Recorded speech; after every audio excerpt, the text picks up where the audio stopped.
30 நாள் என்னுடைய YouTube channel monetisation enable ஆகுமா? சில இன்ஸ்டாகிராம்லலாம் ஒரு ஷார்ட் வீடியோ வருது. இந்த ஷார்ட் வீடியோவில் பார்க்கும் பொழுது கிட்டத்தட்ட நீங்க 1500 கொடுங்க, 1000 சப்ஸ்கிரைபர் கொண்டு வரோம், நீங்க வந்து 2000 கொடுங்க, உங்களுக்கு 4000 வாட்சர்ஸ் கொடுக்குறோம், இப்படின்லாம் சொல்லிக்கிட்டு இருக்காங்க. என்ன இதெல்லாம் உண்மையா? அது மட்டும் இல்லாம நம்ம எப்படி 30 நாட்கள்ல நம்மளுடைய யூடியூப் சேனல் மானிட்டேஷனுக்கு கொண்டு வர்றது? எல்லாமே பியூர் லீகல் வே தான். இங்க இந்த 1000 ரூபாய் கொடுத்து பாட்டை வச்சு ரன் பண்றது அதெல்லாம் கிடையாது.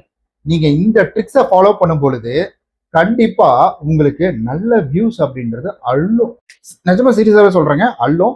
வீடியோ ஸ்கிப் பண்ணாம நம்மளுடைய இன்ஸ்டாகிராம்ல ஜாயின் பண்ணிக்கோங்க. டிஸ்கிரிப்ஷன்ல லிங்க் இருக்குது. ஸோ இன்ஸ்டாகிராம்ல ஜாயின் பண்றது எதுக்காகனா, உங்களுக்கு ஏதாவது இது ரிலேட்டடா கேள்வி இருக்கோ, எதனாச்சும் மெயில் வந்திருக்கும், அதனுடைய ஸ்கிரீன்ஷாட்டை எனக்கு உங்களுடைய பர்சனல் டீட்டெயிலை ஹைட் பண்ணிட்டு அதனுடைய ஸ்கிரீன்ஷாட்டை ஷேர் பண்ணீங்கன்னா நான் ஃபர்தரா அது என்னென்ன விஷயங்கள் அப்படின்றத உங்களுக்கு பார்த்து சொல்லுவேன். ஒரு வீடியோ எடுக்க விட மாட்டேன்றாங்க. ஸோ இங்க பாத்தீங்கன்னா இந்த ஒரு பொருள் அப்படின்றது நான் காருக்காக தாங்க வாங்கினேன். பட் இது வந்துட்டு எனக்கு காருக்கு மட்டும் கிடையாது, பைக்குக்கும் உதவுது. ஏன்னா இப்ப இருக்கிற வெயில் டைம்ல காத்து எதுக்கு இறங்குதுன்னே தெரிய மாட்டேங்குது. பைக்குக்கும் உதவுது. அதே சமயம் எனக்கு பாத்தீங்கன்னா மொபைல் சார்ஜில் அந்த டைம்ல சார்ஜ் கொஞ்சம் ஹை ஸ்பீடு சார்ஜ் தான். இந்த சார்ஜர் போட்டு இருக்குது, பவர் பேங்காகவும் யூஸ் பண்ணிக்கலாம். ஸோ டைப் சிக்கான போட்டு, ஸோ அதுக்கப்புறம் வந்து லைட்டுக்கானது, நைட் டைம்ல ஒரு எமர்ஜென்சி லைட்டாகவும் யூஸ் பண்ணிக்கலாம். அண்ட் அதே போல இதுல வந்துட்டு நிறைய ஃபியூச்சர்ஸ் அப்படின்றதுக்கு உங்களுக்கு தேவைன்னா இதை வாங்கி காசு இருக்கும்போது வாங்கி வச்சுக்கோங்க. ஸோ ரொம்ப யூஸ்ஃபுல்லா இருக்கும். இது ஸ்பான்சர்லாம் கிடையாது, என் ஹேண்ட் மணியை போட்டு நான் வாங்கியிருக்கேன். நான் அதாவது என்னுடைய கை காசு போட்டு வாங்கியிருக்கேன். இன்னொரு முக்கியமான விஷயம், ஒரு யூடியூப் வீடியோ நல்ல வியூஸ் போகணும்னா அதுக்கு வந்துட்டு கேமரா குவாலிட்டி எந்த அளவுக்கு முக்கியமோ மைக் குவாலிட்டி முக்கியம். என்னடா அட்வர்டைஸ்மெண்ட் மாதிரி இருக்கா? ஆமாங்க, அட்வர்டைஸ்மெண்ட் மாதிரி தான். ஸோ அட்வர்டைஸ்மெண்ட் மாதிரினா நான் இது இன்னும் வாங்கிட்டு உங்கள்கிட்ட காசு வாங்கிக்கலாம் எல்லாம் பண்ணல. ஸோ இது முழுக்க பார்த்தீங்கன்னா, ஸோ நிறைய பேர் என்கிட்ட கேட்டீங்க, இன்ஸ்டாகிராம்ல நீங்க யூஸ் பண்ற மைக்குடைய விலை எவ்வளவு பிரதர் அப்படின்ற மாதிரி கேட்டீங்க. அதை பத்தி சொல்லுங்கன்னு கேட்டீங்க. அதனுடைய லிங்க் இந்த சைட்ல எங்கேயாவது வரும். நீங்க கிளிக் பண்ணி என்கொயரி மட்டும் பண்ணி பாருங்களேன். ஸோ அதை என்கொயரி பண்ணும்போது உங்களுக்கே தெரியும் இதுல என்னென்ன பெனிஃபிட் இருக்கு அப்படின்றது. ஸோ இதுல டிஸ்பிளே எல்லாம் இருக்கும் பாருங்க. இதுல இந்த மைக்கு குவாலிட்டி தான் நீங்க கேட்டுட்டு இருக்கீங்க, இந்த மைக்கு தான் அது. ஸோ தேவைன்னா வாங்கிக்கோங்க. ஸோ காசு இருக்கும்போது வாங்கி வச்சுக்கோங்க. கண்டிப்பா யூடியூப் கிரியேட்டருக்கு இந்த மாதிரி ப்ராடக்ட் அப்படின்றது ரொம்ப முக்கியம். ஒரு காமன் மேனா இந்த ப்ராடக்ட்டும் ரொம்ப முக்கியம். சரி ஓகே, வீடியோவில் இருந்தா போயிடுச்சு. சரி ஓகேங்க. அதாவது இது ரெண்டுமே என்னுடைய கை காசு, நோ ஆட். ஸோ இது முழுக்க என்னுடைய வந்துட்டு கை காசு போட்டு நான் வாங்கினது தான். என்னுடைய பர்சனல் எக்ஸ்பீரியன்ஸாக நல்லா இருக்குன்னு சொல்றேன். சரி ஓகேங்க. அதாவது நம்ம ஒரு யூடியூப் சேனல் ஆரம்பிக்கிறோம் அப்படின்னாலே சீக்கிரமா மானிட்டேஷன் எனேபிள் ஆகணும். உங்களுக்கு எத்தனை மாசம் இன்னும் எனேபிள் ஆகாம இருக்குன்னு சொல்லிட்டு கீழே கமெண்ட் பண்ணுங்க. ஒரு சிலர் 1 மாசம்ன்றாங்க, ஒரு சிலர் 2 மாசம்ன்றாங்க, ஒரு சிலர் 5 மாசம் 6 மாசம்ன்றாங்க, இன்னும் ஒரு சிலர் 12 மாசம் ஆச்சுங்க, என்னுடைய வந்துட்டு வாட்ச் ஹவர்ஸ்லாம் கொஞ்சமா குறைஞ்சிக்கிட்டே வருது அப்படின்றாங்க. நான் மொத யூடியூப் சேனல் ஆரம்பிக்கும் பொழுது ஸோ வந்துட்டு ஒரு சில விஷயங்கள் நான் சைட்ல ஸ்கிரீன்ஷாட் மாதிரி கொடுக்குறேன், நீங்க பாருங்க. நான் மொத யூடியூப் சேனல் ஆரம்பிக்கும் பொழுது என்னாச்சுன்னா, ஸோ ஒரு வீடியோ போட்டேன், வியூஸே போகல. 2 வீடியோ போட்டேன், வியூஸ் போகல. இப்படி தொடர்ந்து வீடியோ போட்டுக்கிட்டே வியூஸே போகல. ஒரு கட்டத்துல கடுப்பாகி போச்சு. அப்ப லீவு கிடைக்கும், அப்ப போட்டுக்கிட்டு இருந்தேன். ஒரு கட்டத்துல கடுப்பாகி போய் அந்த 20 சேனல் ஒழிச்சேன்னு சொன்ன பாத்தீங்கன்னா, ஒரு சிலர் பேச்சை கேட்டுக்கிட்டு வேற ஒருத்தவங்களுடைய கம்ப்ளைண்ட் எடுத்து நான் வச்சுக்கிட்டேன். நான் அவங்களுடைய சாரிங்க, கேமரா ஸ்டாண்ட் அடியில் இருக்கு, ஆட்டிக்கிட்டே இருக்கு. சரி ஓகே, அவங்களுடைய கம்ப்ளைண்ட் எடுத்து நான் யூஸ் பண்ண ஆரம்பிச்சேன். அந்த கம்ப்ளைண்ட் எடுத்து வைக்கிறது, இல்லை அதை பார்த்து அப்படியே காப்பி பண்ணி ஸோ நான் உருவாக்கி வைக்கிறது, இந்த மாதிரிலாம் நிறைய பண்ண ஆரம்பிச்சேன். அந்த வீடியோக்குள்ள வந்தாங்க தான். அந்த வீடியோக்குள்ள வந்து அந்த ஆடியன்ஸ் என்ன செஞ்சாங்கன்னா, என்னை சப்ஸ்கிரைப் பண்ணல. ஸோ இதனால என்ன ஆச்சுன்னா, எனக்கு முழுக்க வாட்ச் ஹவர்ஸ் கம்ப்ளீட் ஆகி போச்சு. ஆனா சப்ஸ்கிரைபர் கவுண்ட் வந்துட்டு எனக்கு வரவே இல்லை. எனக்கு ஒரே கடுப்பு, என்னடா அது சப்ஸ்கிரைபர் வந்தா வாட்ச் ஹவர்ஸ் வரல, வாட்ச் ஹவர்ஸ் வந்தா சப்ஸ்கிரைபர், அதாவது நாயக்கண்டா கள்ளக்கானும், கள்ளக்கண்டா நாயக்கானும் அப்படின்ற மாதிரி தான். ஸோ எனக்கு அது இல்லை. அப்புறம் வந்து யோசிச்சுக்கிட்டே இருந்தேன். அப்புறம் ஒன்னா ஒருத்தர் பார்த்து இப்படி பண்ணிக்கிட்டே இருந்தேன். அப்ப எனக்கே தெரியாம நான் ஒரு விஷயத்த ட்ரிக்ஸை வந்துட்டு பயன்படுத்திருக்கேன். அது என்ன ட்ரிக்ஸ்னா, ஸோ வந்துட்டு எனக்கு ஒரு ஐடியா வந்துச்சு. சரி, நம்ம இன்னைக்கு வீடியோ போடுறோம், ஒரு வியூஸ் போச்சு.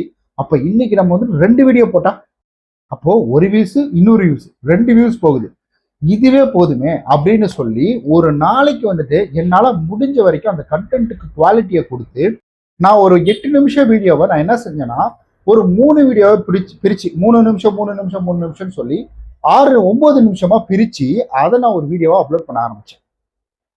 தொடர்ந்து டெய்லியும் அப்லோட் பண்ண ஆரம்பிச்சேன். இதை ஒண்ணுமே பண்ணலைங்க, ஒரு 30 நாளைக்கு தான் அப்லோட் பண்ணேன். என்ன பண்ணிட்டேன்னா, என்னுடைய YT ஸ்டுடியோவில் நான் போய் பார்க்கல. YT ஸ்டுடியோவில் போயிட்டு எவ்வளோ வியூஸ் போயிருக்கேன் என்ன இதுன்னு பார்க்கல. என்னுடைய வேலை என்னன்னா, கண்ணை மூடிக்கிட்டு வீடியோ எடுக்கக்குள்ள மட்டும் கண்ணை திறந்து கண்டென்ட்டுக்கு ஸ்கிரிப்ட் எல்லாமே எடுத்துக்கிட்டு ஸோ என்ன செஞ்சேன்னா அப்லோட் பண்ணி முடிச்சுட்டு அந்த சேனலுக்குள்ளே போய் பார்க்க மாட்டேன்.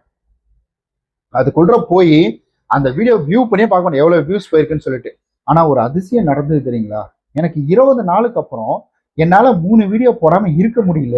அது ஒரு விஷயம். அந்த 21 டேஸ் சேலஞ்ச் அப்படின்னு சொல்றாங்க, அது மாதிரி 20 நாளுக்கு அப்புறம் என்னால வீடியோ போடாம இருக்க முடியல. அதுக்கு அடுத்தது என்னாச்சு அப்படின்னு கேட்டீங்கன்னா, கரெக்டா 25வது நாள் நான் போட்ட கிட்டத்தட்ட 25 நாளைக்கு ஒரு 3 வீடியோனா பாத்துக்கோங்க.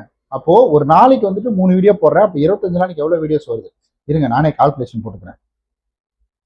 25 நாளைக்குன்னா 10 நாளைக்கு வந்துட்டு 30 வீடியோ, அப்போ வந்துட்டு 60 வீடியோ. ஸோ 75 வீடியோ அப்படின்றது வந்து நான் போட்டேன்.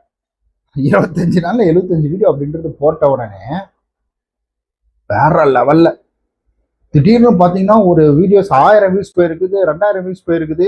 இதெல்லாம் சேர்ந்து எனக்கு என்ன ஆச்சு பார்த்தீங்கன்னா வந்துட்டு எனக்கு மானிட்டேஷன் எனேபிள் ஆயிடுச்சு. 25வது நாள் 26வது நாள் காலையில எனக்கு அப்டேட் ஆகுது. எனக்கு அப்பெல்லாம் அந்த தெரியாது. எல்லாம் லாக்டவுனுக்கு அதுக்கெல்லாம் முன்னாடி லாங் ஆகோ அப்படின்றாங்க பார்த்தீங்களா, அந்த மாதிரி எனக்கு தெரியாது. அப்போ நான் என்ன இதுல புரிஞ்சுக்கிட்டேன்னா, ஒரு வீடியோ போடுறோம், நம்ம வந்துட்டு அதை பிரிச்சு போடும்போது பலதரப்பட்ட ஆடியன்ஸ் உள்ள வர முடியும். இப்ப நான் இன்னொரு விஷயமா சொல்றேன். சும்மா நான் 3 வீடியோ போடணுன்றதுக்காக போடக்கூடாதுங்க. அந்த 3 வீடியோக்கான குவாலிட்டியை கொடுக்கணும். இப்பயும் நான் சொல்றேன். ஸோ குவாலிட்டி அப்படின்னா வந்துட்டு நீங்க நினைக்கிற மாதிரி ஒரு 4K குவாலிட்டி, இல்ல 5K குவாலிட்டி, இல்ல 8K குவாலிட்டி, இல்ல 3D குவாலிட்டி அந்த மாதிரிலாம் கிடையாது. முழுக்க இப்ப ஏதோ வந்துட்டு 3 நிமிஷம் பேசுறதுக்கு ஒரு முக்கியமான விஷயத்த பத்தி நான் 3 நிமிஷம் பேசினா அது எப்படி இருக்கு? இப்ப இந்த ஒரு ஸ்கிரிப்டை பத்தி பேசுறதுக்கு பேசினதே வந்துட்டு பேசுறது, இல்ல சொன்ன விஷயங்களே சொல்றது, இல்ல ஏதாவது ஒரு விஷயங்கள் நமக்கு புரியாத மாதிரி சொல்றது, இப்படிலாம் சொல்லும்போது 25 நாள் வீடியோ போட்டீங்கன்னா இது மாதிரி நடக்குங்க அப்படின்றது. இதை என்னால 3 பிட்டா பிரிச்சு போட முடியும். ஏன் இதை 1 மாசத்துக்கு இந்த கண்டென்ட் என்னால கண்டிப்பா என்னால வந்து ஸ்ப்ரெட் பண்ணி 1 மாசத்துக்கு இந்த வீடியோ என்னால இழுக்க முடியும். 1 மாசம் டெய்லியும் ஒவ்வொரு வீடியோ அந்த மாதிரி வந்து என்னால போட முடியும். பட் ஆனா நான் மற்றவங்களுடைய டைமை வேஸ்ட் பண்ணக்கூடாது. எனக்கு வந்துட்டு அந்த குவாலிட்டி 8 நிமிஷத்துக்குள்ள சுருக்க முடியும் அப்படின்ற ஒரு கான்ஃபிடென்ட் இருக்கிறதுனால தான் நான் அதுக்குள்ள கொண்டு வரேன். என்னை விட ஜித்தனுங்க 1 நிமிஷத்துல எல்லாத்தையுமே சொல்றவங்களா இருக்கிறாங்க. ஸோ நான் என்ன சொல்றேன்னா, முதல்ல அந்த கண்டென்ட்டை புரிச்சுக்கோங்க. இதை என்னால 3 பார்ட்டா கொடுக்க முடியும், அந்த 3 பார்ட்டுக்கு டெடிகேட்டடா ஒர்க் பண்ண முடியும் அப்படின்னா மட்டும்தான் ஸோ நீங்க இதுக்குள்ள போகணும். அப்படி இல்லைன்னா வச்சுக்கோங்களேன், ஸோ தயவு செஞ்சு வந்துட்டு நீங்க இந்த மாதிரி மட்டும் பண்ணிடாதீங்க. பார்ட் 1, பார்ட் 2, பார்ட் 3 அப்படின்னு மட்டும் கொண்டு வந்துடாதீங்க. இது வந்துட்டு என்டர்டைன்மெண்ட் வீடியோவிலே ஒர்க் அவுட் ஆகாது. நீங்க சொல்லக்கூடிய விஷயங்கள் 3 நிமிஷத்துல கம்ப்ளீட் பண்ணிடணும். அந்த கண்டென்ட் அவ்வளவுதான். ஓகே, இப்போ நான் யூடியூப் டிப்ஸை பத்தி போறேன்னா நான் வேணா ஒன்று பண்ணிட்டுங்களா, ஒரு சேலஞ்ச் பண்ணிட்டா நாளைக்கு நான் என்ன பண்றேன்னா வந்துட்டு இதே ஏதாவது ஒரு ஸ்கிரிப்ட் எடுத்துக்கிறேன், 3 பிட்டா பிரிச்சு போடுறேன். அது எப்படி இருக்கு அப்படின்றத கீழே மறக்காம நீங்க வந்து கமெண்ட் பண்ணுங்க. அப்படி வீடியோ போடலாமா அப்படின்றத வந்து 3 பார்ட் அப்படின்னு சொல்லிட்டு கீழே கமெண்ட் பண்ணுங்க. இல்லை நம்மளுடைய சேனல் பேரை கீழே கமெண்ட் பண்ணுங்க. சொல்ல தம்ஸ் அப் கொடுங்க. ஸோ ஏதாவது ஒன்று கீழே வந்து ஆக்டிவிட்டிஸ் பண்ணுங்க. நான் வந்து புரிஞ்சுக்கிறேன் இத்தனை பேருக்கு இந்த எதிர்பார்ப்பு இருக்குன்னு சொல்லிட்டு அதை லைவா நானே உங்களுக்கு செக் பண்ணி காமிக்கிறேன். ஸோ அது எப்படி ஒர்க் அவுட் ஆகுது அப்படின்றது. ஸோ நீங்களும் கண்டென்ட்டை புரிஞ்சுக்கிட்டு வீடியோ போடுங்க. கண்டிப்பா உங்களாலையும் வந்துட்டு யூடியூப்ல க்ரோத் ஆக முடியும். 30 நாள்ல உங்களால மானிட்டேஷன் கம்ப்ளீட்டா பண்றதுக்கான வாய்ப்புகள், சாத்தியக்கூறுகள் அதிகமா இருக்கு. இந்த இடத்துல இன்னொரு டிஸ்க்ளைமர், இது உங்களுடைய கண்டென்ட்டு, ஸோ வந்துட்டு நீங்கள் போடுற குவாலிட்டி, ஸோ வந்துட்டு உங்களுடைய தம்ப்லைன் எடிட்டிங் ஸ்டைலு, டைட்டில் இதெல்லாம் பொறுத்து மாறும். அதனால ஒரு வீடியோவில் நல்ல கவனம் செலுத்துங்க. அப்படி என்னால் முடியாது அப்படின்னா ஒரு நாளைக்கு ஒரு வீடியோ கன்சிஸ்டன்சியாக போடுங்க. ஸோ இதை போட்டிங்கன்னா 30 நாள் இல்லை 60 நாளில் கூட அது ஒர்க் அவுட் ஆகிடும். என்னால் இதெல்லாம் பண்ண முடியும்னா மட்டும் இந்த கான்செப்ட். பட் எனக்கு வந்து ஒரு வெறி இருந்துச்சு. அந்த வெறியில காலையில் 4 மணிக்கு நான் மட்டும் போட்டுக்கிட்டே இருந்தேன். பட் உங்களுக்கு அந்த ஐடியா இருக்கு, பண்ண முடியும்னா மட்டும் பண்ணுங்க. அப்படி இல்லைன்னா மற்ற இதை உடைச்சிடாதீங்க. ஸோ ரெகுலராக நீங்கள் வந்து ஒரு 2 நாளைக்கு விட்டு இல்லை வந்து ஒரு நாள் விட்டு ஒரு வீடியோ போட்டுட்டு இருக்கீங்கன்னா அதை கண்டினியூ பண்ணுங்க. அதை தான் நான் பல வருஷமா கண்டினியூ பண்ணிட்டு இருக்கேன்னா, ஒரு நாள் விட்டு ஒரு நாள் போட ஆரம்பிங்க. இல்லைன்னா வந்து டெய்லியும் ஒரு வீடியோ போட ஆரம்பிங்க. இந்த மாதிரி கன்சிஸ்டன்சி ஃபாலோ பண்ணீங்கனாலே போதுமானது. கண்டிப்பாக இந்த வீடியோ பிடிச்சிருக்கும். நம்மளுடைய இன்ஸ்டாகிராமில் ஜாயின் பண்ணிட்டு உங்களுக்கு வேற ஏதாவது கேள்விகள் இருந்தால் கேளுங்க. மறக்காம இந்த பொருள் வேணும்னா வாங்கிக்கோங்க. அண்ட் மைக்கு நீங்க இதை வாங்குறீங்களோ இல்லையோ இதை வாங்கிக்கோங்க. ஒரு யூடியூப் கிரியேட்டருக்கு இது ரொம்ப ரொம்ப முக்கியம். ரொம்ப நன்றி இந்த வீடியோ இவ்வளவு தூரம் பார்த்ததுக்கு.